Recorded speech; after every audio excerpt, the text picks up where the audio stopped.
In the Ten Commandments, Commandments 6, 7, 8, and 9 are the ones that prohibit acts of evil: murder, adultery, stealing, and perjury. And then there is one commandment that prohibits the thing that leads to murder, adultery, stealing, and perjury. Which one is it? It's the last of the 10. Do not covet anything that belongs to others, not their spouse, their house, their servants, their animals, or any of their property. In order to understand this commandment and its unique significance, the first thing to understand is that this is the only one of the 10 Commandments that legislates thought.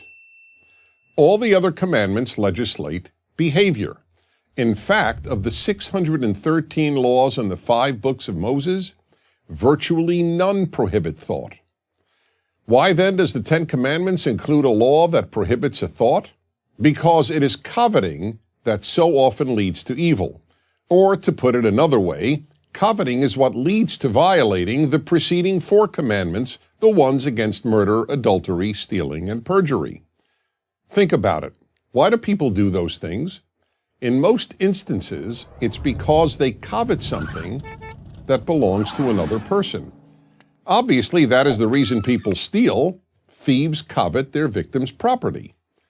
But it is also the reason for many murders, and coveting is obviously the reason for adultery, wanting the spouse of another person. As for perjury, or bearing false witness in the language of the 10 Commandments, that is done in order to cover up all these other crimes that are caused by coveting. But in order to understand why coveting is the one thought that is prohibited in the 10 Commandments, and one of the only thoughts prohibited in the entire Hebrew Bible, we need to understand what coveting means, and equally important, what it doesn't mean. To covet is much more than to want.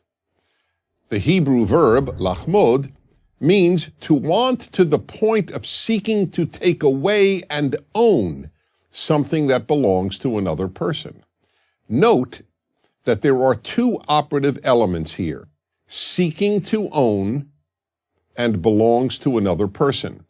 Seeking to own does not mean just envying, or in the case of your neighbor's spouse, just lusting after. Neither envy nor lust is prohibited in the 10 Commandments. Uncontrolled envy and lust can surely lead to bad things, and they can both be psychologically and emotionally destructive.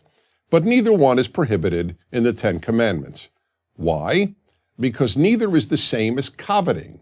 It is coveting that almost inevitably leads to stealing, to adultery, and sometimes even to murder.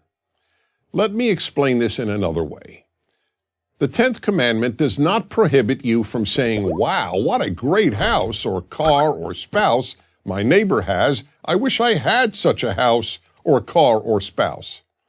That may end up being destructive, but it may also end up being constructive. How? It may spur you to work harder and improve your life so that you can obtain a house or car or spouse like your neighbors.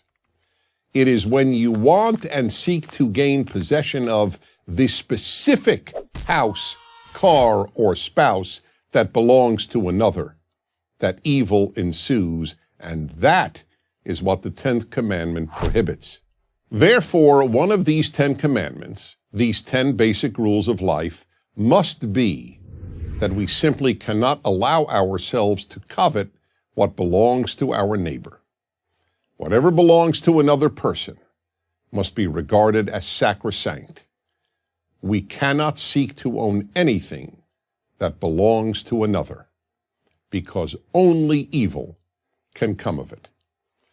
I'm Dennis Prager.